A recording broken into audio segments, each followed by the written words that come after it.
Hey guys, and welcome back! I'm Emma, and we are still playing Dragon Age Origins. So last time we picked up Liliana, we explored the Chantry a little bit, and now we're in the tavern and getting a feel for what's been going on here. Taryn Logain's men actually ended up being in here looking for us, and we sent them packing with a message that we really know what happened to the king.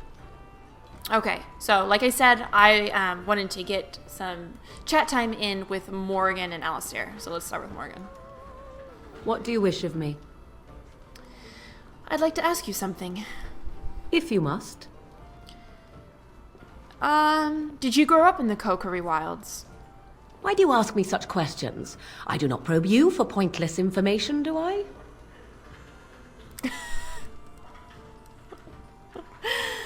You could if you wanted to.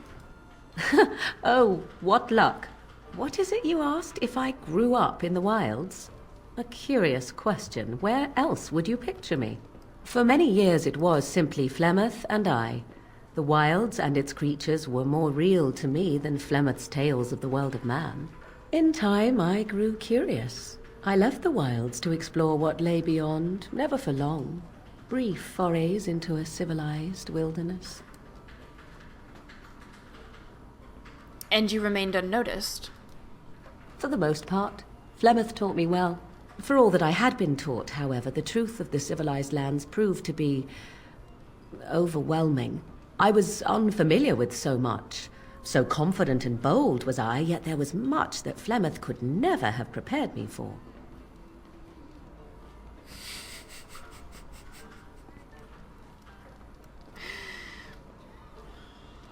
Should we be impetuous? Very darling, that sounds like you. Oh, daring. Oh, I thought it said darling. Equal parts daring and foolhardy, perhaps. Only once was I accused of being a witch of the wilds, and that by a chastened who happened to be traveling with a merchant caravan. He pointed and gasped and began shouting in his strange language, and most assumed he was casting some curse upon me. I acted the terrified girl, and naturally, he was arrested. That was quick thinking. Men are always willing to believe two things about a woman. One, that she is weak, and two, that she finds him attractive. I played the weakling and battered my eyelashes at the captain of the guard. Child's play. The point being that I was able to move through human lands fairly easily.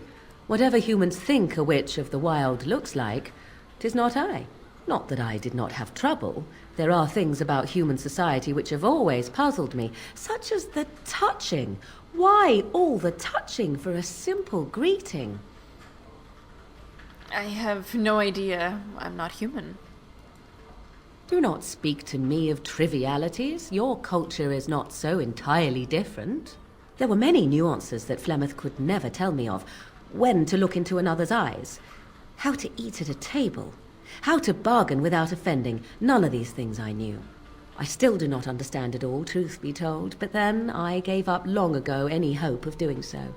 When I returned to the wilds last, I swore to Flemeth that I had no intention of leaving again. And yet Flemeth basically forced her to leave. Well, I'm glad it worked out this way, at least. Yes? Let's ignore the entire Darkspawn threat in the presence of a simpleton as your only other Grey Warden ally, then. Not that I lack appreciation for the intent of your comment. Thank you. Well, let's get on with it before the ground opens up and swallows us, yes? Yeah, we got Morrigan approves points. This is the best. Let's push our luck and keep talking. What do you wish of me? I'd like to ask you something. If you must. Have you ever been hunted by the Chantry? My mother has been hunted from time to time, yes, by Templar fools like Alistair, which should tell you how successful they generally were. Flemeth made a bit of a game of it, in fact. The Templars would come again, and she would look at me and smile and say that the fun was to begin once more. Fun? You found it fun? I found the game fun. I was too young to understand the truth behind what was happening. Flemeth would warn them once. 'Twas a warning they inevitably failed to heed. And then the true game began. Often Flemeth would use me as bait. A little girl to scream and run and lure the Templars deeper into the wilds and to their doom. It's a little macabre. Did you actually kill them all? Me? No, I never did any of the killing, until later. And even then, Flemeth was a glutton for that sort of thing. Thankfully, the wilds is a vast place. Once they found us, Flemeth would simply move us elsewhere, and we would be lost within the forest once again. I did not understand the danger we faced until I was much older. I had never heard of apostates or maleficarum. I'm not even sure what Maleficarum are.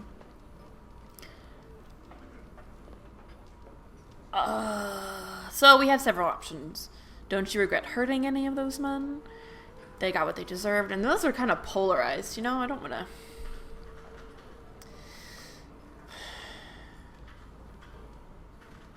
I know what she's going to say if I choose the first one, but let's go. Don't you regret hurting any of those men at all? Would they have regretted hurting me? I was a young exactly child. Yet do you think they would not have gleefully held my head aloft as a trophy? There are no trials for apostates, no prisons, no mercy. There are only absolutes, so only survival matters. No, I understand. If the wilds have taught me anything, 'tis this. First, you must survive. Do you disagree? You're probably right. An enlightened view, or at least an agreeable one. Enough of this talk. Let us return to the task at hand. Oh, I got disapproves? Is it because I pried? Oh, it's probably because I asked if she regretted killing them. But you can't just go slaying people willy-nilly. I think there was one more. What do you wish of me? I'd like to ask you something. If you must. Is Flemeth really what she seems to be? Well, that depends, does it not? What does she seem to be? A powerful maleficar. Again, I'm not quite sure what that means, but I'm assuming it translates to a synonym of apostate, witch, mage. You mean, is she truly the Flemeth of legend and story? Tell me, how much do you know of the tale? The one that the chastened still tell of my mother, to frighten them into obedience. I didn't even know there was such a thing. We are Dalish, it probably wouldn't have circled around to us. Ah, I see. That does explain much.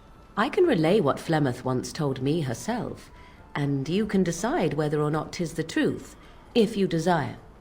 That sounds interesting.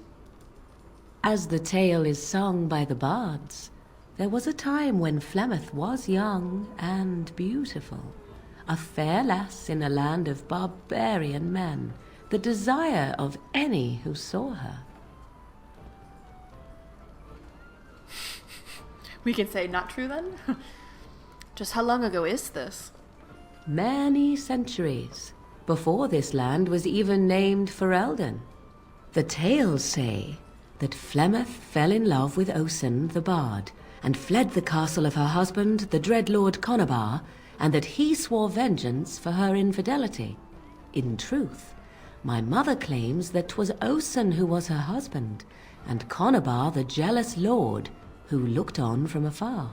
Lord Conabar approached young Osen and offered him wealth and power in exchange for his lovely wife, and Osen agreed. What a douche! He sold his wife to another man? The life of a bard is a poor one, and love fades in the wake of hunger. 'Twas Flemeth who suggested the arrangement. All would have been well had Lord Conabar kept his end of the bargain. But he was a foul man who bargained with coin he did not possess. Osen was led off to a field and slain, left for dead. Flemeth spoke to the spirits and learned of the deed, and swore revenge. So she truly loved Osen then. That was not the point. Conabar had no honor, so she would not have him. Flemeth begged the spirits to aid her, and 'twas they who slew Conabar. The demon the legend tells of came later. Lord Conobar's allies chased Flemeth, you see. Chased her to the wilds, and there she hid.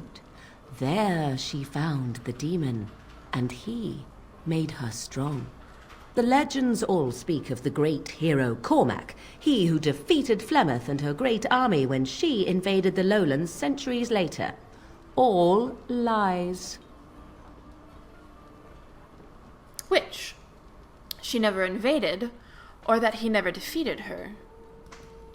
The truth of the matter is that there was never an invasion.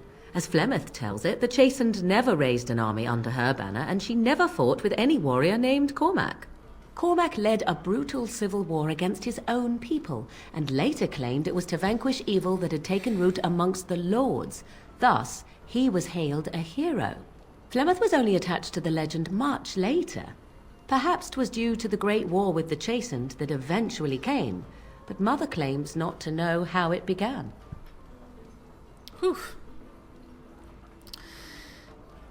How is it that Flemeth has survived for so long? The demon within her has transformed her into something else. An abomination, perhaps some would say. I know not. I only know my mother is clever, and she is part of the wilds as it is part of her. But she is no immortal. She bleeds. A blade in her heart would kill her like any other, were it lucky enough to find her. The legend tells of Flemeth having many daughters. You ask if I have sisters. I have asked of this myself. The stories tell of many witches of the wilds after all, not just the one. And these tales existed long before I did.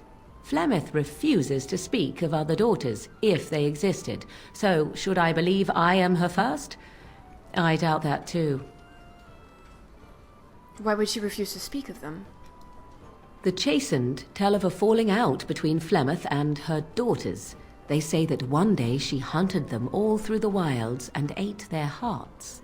It may be true. I have never seen another witch or heard of one. Perhaps one day Flemeth will eat my heart as well. She's so nonchalant about it. Aren't abominations usually insane horrors? How often is this usually? Always? If not always, then when is it not true? There are more things in this world and the next than you or I could ever hope to understand. What Flemeth became is a mystery. I suspect, even to her. An interesting story. Thank you. Flemeth tells it with far more embellishment than I, but you are welcome. Dare I ask of your own mother? Few are abominations of legend, 'tis true, but I find myself curious nevertheless. My mother died a long time ago. Ah, then you have my sympathies for what it is worth. Which is very little, I am certain. It matters not. Let us move on. Got some approves. Okay, on to Alistair. What do you need? I'd like to ask you something. Ask away. So you said this Arl Eamon raised you? Oh, did I say that? I meant that dogs raised me. Giant slobbering dogs from the Anderfells. A whole pack of them, in fact. Really? That must have been tough for them. Well, they were flying dogs, you see. Surprisingly strict parents, too. And devout Andrastians to boot. Uh-huh. Raised by flying devout dogs, I see. Or did I dream all of that? Funny the dreams you'll have when you sleep on the cold, hard ground, isn't it? Are you having strange dreams? What? Oh, wow, apparently we can be really forward. Only ones where we're making mad love in my tent. I haven't really decided to romance Alistair, so I'm not gonna click that one. Only ones where the world is threatened by darkspawn. Point taken. Let's see, how do I explain this? I'm a bastard. And before you make any smart comments, I mean the fatherless kind. My mother was a serving girl in Redcliffe Castle who died when I was very young. Arl Eamon wasn't my father, but he took me in anyhow and put a roof over my head. He was good to me, and he didn't have to be. I respect the man, and I don't blame him anymore for sending me off to the Chantry once I was old enough. Why did he send you off to the Chantry? Arleman eventually married a young woman from Orlais, which caused all sorts of problems between him and the king because it was so soon after the war. But he loved her. Anyhow, then you, Alistair, resented the rumors which pegged me as his bastard. They weren't true, but of course they existed. The Arl didn't care, but she did. So off I was packed to the nearest monastery at age 10, just as well. The Arlessa made sure the castle wasn't a home to me by that point. She despised me. That's unfortunate. That's an awful thing to do to a child. Maybe. She felt threatened by my presence, I can see that now. I can't say I blame her. She wondered if the rumors were true herself, I bet. I remember I had an amulet with Andraste's holy symbol on it. The only thing I had of my mother's. I was so furious at being sent away, I tore it off and threw it at the wall and it shattered. Stupid, stupid thing to do. The Arl came by the monastery a few times to see how I was, but I was stubborn. I hated it there, and blamed him for everything. And eventually, he just stopped coming. You were young. And raised by dogs. Or I may as well have been, the way I acted. But maybe all young bastards act like that. I don't know. All I know is that the Arl is a good man, and well loved by the people. He also was King Caelan's uncle, so he has a personal motivation to see Loghain pay for what he did. Anyway, that's really all there is to the story. Yeah. Alistair approves. What do you need? I'd like to ask you something. Ask away. Let's see. Tell me about the Grey Wardens. Such as they are. Where are the nearest Grey Wardens from here? That's a good question. There's plenty in Orlais, but who knows where they might be found. And the nearest Orlesian city is weeks away. If we go north and cross the sea, there's bound to be some in the Free Marches. Again, however, I just don't know where. I don't know anything about Grey Wardens in other lands. Is there a headquarters somewhere? Here in Ferelden, there's our compound in Denerim at the palace, but that's it. Loghain will have control over that and be watching it, no doubt. Beyond that, the only place I know of is Weishaupt Fortress. That's the headquarters of all Grey Wardens in the Anderfelds, 1,000 miles from here. But I've no idea how to even contact them. So unless we try to get back to the compound in Denerim, I suppose the answer is no. There's nowhere for us to go. So what will happen now that there's just two of us? I imagine that eventually the Grey Wardens outside of Ferelden will wonder what's happened. Why there's no contact from Duncan or someone. They'll send someone eventually. Though who knows what Loghain's people in Denerim will tell them. Maybe they won't send anyone. We could try to contact them. But that would mean leaving Ferelden, and even if we did, they couldn't come back with us in time to stop the Blight. So that means whatever happens, it's up to us. Will we need to start rebuilding the Order? I mean, eventually we would have to use the joining to make more Grey Wardens, right? But I don't know how to do the joining, or what's involved. I know it involves lyrium and some other magic, and that it's really difficult to prepare, but that's it. Unless we can find out more about the joining, I guess we better get used to the idea that there might only be two of us for now. Until more come from elsewhere. I kind of don't want to ask this one, but I want to see where the conversation leads. What would happen if we just left? Just left? You mean just left Ferelden? I don't know. If there's an archdemon, however, we're supposed to be the only ones who can defeat it. And that means the Blight would grow unchecked. Eventually, other Grey Wardens in Orlais and other lands would hear about it, and they would come to fight it, but they wouldn't come in time to save Ferelden. There's no way. I'm not going anywhere. I have no more questions. About the Grey Wardens, anyhow. Fair enough. What do you need? I'd like to ask you something. Ask away. Why have you remained a Templar if you hate the Chantry? Have you seen the uniform? It's not only stylish, but well made. I'm a sucker for good tailoring. Oh? I don't think I've ever seen you wearing it. I keep it hidden under my pillow. Sometimes I'll take it out just so I can hug it fondly and remember the good old days. Brings a tear to the eyes, you know. He's such a butt face. So you stay a Templar out of sentiment? Oh, sure. They said that all the self-flagellation would be unpleasant, but you know what they say, one man's pain. You don't really want to know about my being a Templar, do you? It's really quite boring. I do really want to know you, yes. Poke, poke, poke. Tell me everything about your life, Alistair. All right, if you insist. It's not like we have anything better to do, right? The truth of the matter is that I did hate going to the monastery. The initiates from poor families thought I put on airs, while the noble ones called me a bastard and ignored me. I felt like Al-Eamon had cast me off, unwanted, and I was determined to be bitter. But I took some solace in the training itself, I guess. I was actually quite good at it. What did you enjoy about the training? The education, mostly, but also the discipline. You need to have a disciplined mind in order to use the abilities we have. It was difficult, but rewarding.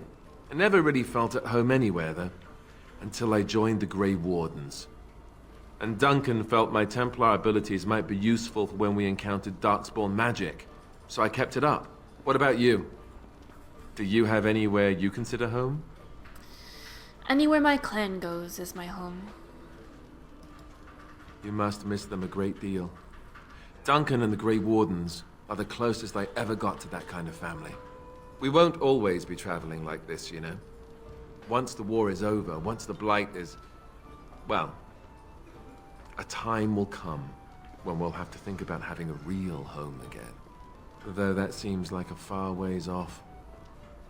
And I suppose the Grey Wardens are gone for good, either way. They can be rebuilt. I suppose you're right. We can create new Grey Wardens, but we'll never get back those we lost. I wonder if it would ever feel the same. Anyhow, now I've sidetracked us. We'd better get back to what we're supposed to be doing right now. Yeah, we got approval still. So little things, friends. So we definitely spent this entire episode talking to people. But I think it's good. I think it's good to get immersed into the story and get immersed into our party, figure out who they are as people, and, you know, make them our friends. It's what makes it exciting and real to me, to be able to interact with them and, you know, feel that bond that involves you in what's going on.